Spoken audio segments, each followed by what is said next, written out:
Regardez autour de vous. Il y a des chances que vous portiez, teniez ou regardiez quelque chose qui a été importé. Votre jean et la technologie intégrée dans votre téléphone viennent très certainement d'un pays étranger. Ce sont des produits et des services importés. Le commerce fait partie de notre vie. C'est ce qui fait tourner le monde. Mais aujourd'hui, le commerce est de plus en plus complexe car les pays sont de plus en plus nombreux à participer à l'économie mondiale. Imaginons ce système commercial complexe sans règles communes. Ce serait comme un jour d'affluence sur les routes sans feu de signalisation. C'est là qu'intervient l'OMC. Créée en 1995, elle développe un système de commerce entre les nations qui s'est construit pendant plus de 60 ans. Mais qu'est-ce que l'OMC a réalisé depuis sa création ? L'OMC signifie la stabilité. Ces règles qui remplissent des milliers de pages sont les panneaux de signalisation des échanges entre les pays. Elles aident les entreprises à opérer au-delà des frontières. Les entreprises savent qu'un pays membre de l'OMC sera équitable à l'égard des importations. Pas de surprise. Mais d'où viennent ces règles ? De nos membres, les gouvernements qui composent l'OMC.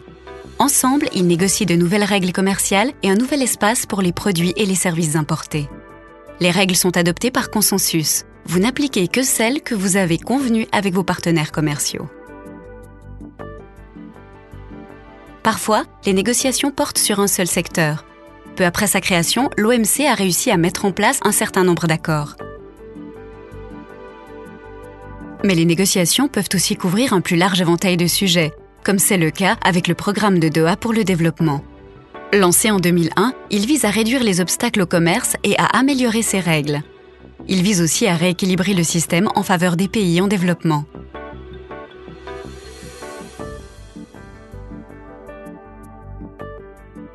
Pour arriver à un accord ayant des incidences aussi vastes, il faut du temps.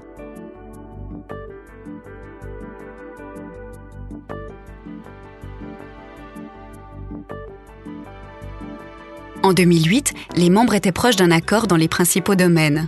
Mais il n'y avait pas de consensus sur tous les sujets. Les travaux se poursuivent donc et l'objectif reste le même, actualiser le système commercial pour le XXIe siècle.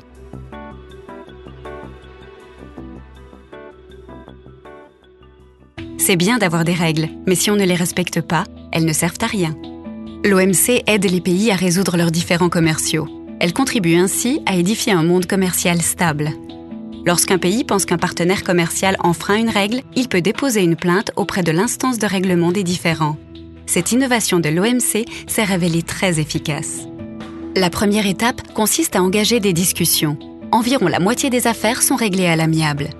Mais que se passe-t-il si aucune solution n'est trouvée ?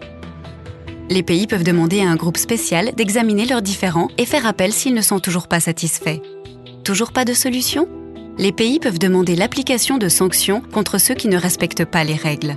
Stabilité, des règles élaborées par tous et appliquées par tous.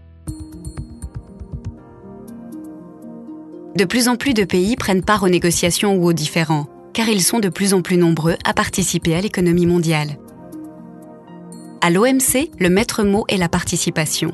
Et comme les décisions sont prises par consensus, les nouveaux venus dans le jeu commercial trouvent rapidement leur place au sein de l'organisation.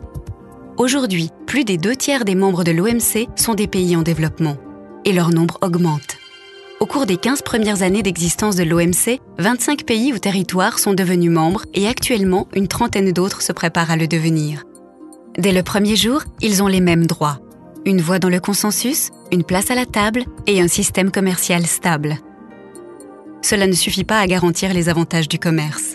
Une voiture toute neuve ne vous emmènera nulle part si vous ne savez pas conduire ou si vous n'avez pas de carburant.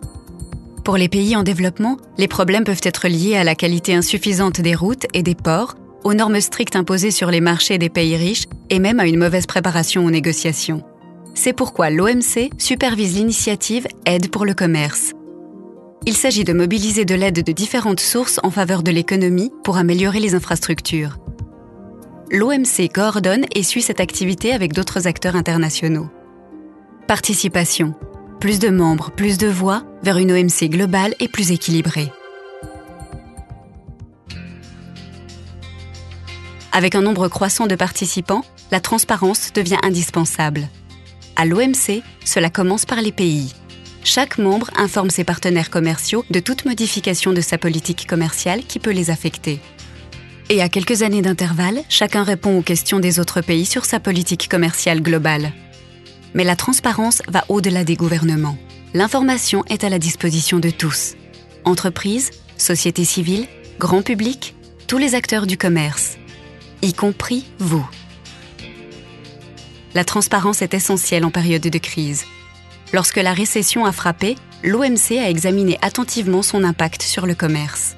Grâce à des informations de qualité fournies en temps utile, les gouvernements ont pu contenir le protectionnisme.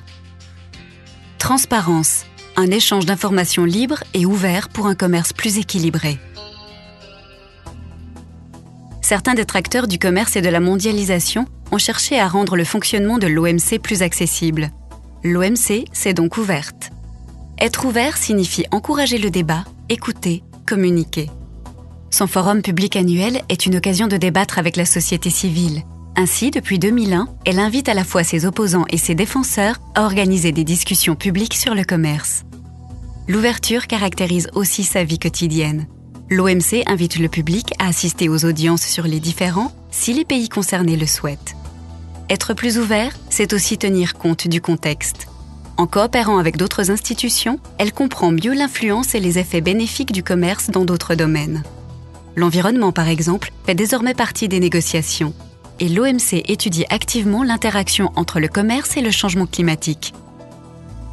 Être ouvert, c'est aussi ouvrir ses portes. Une fois par an, l'OMC invite le public à visiter le lieu où les gouvernements négocient, règlent les différends et échangent des informations. Ouverture. Relier l'OMC au monde extérieur. Négociation, règlement des différends, échange d'informations, ouverture. Qui penserait qu'un jean exige autant de travail ? Le monde est maintenant plus connecté, les choses changent plus vite. Des acteurs plus nombreux, des inquiétudes au sujet de l'environnement, des problèmes de développement, tout cela a un impact sur le commerce. Et dans ce monde complexe, l'OMC représente la stabilité, la participation, la transparence et l'ouverture.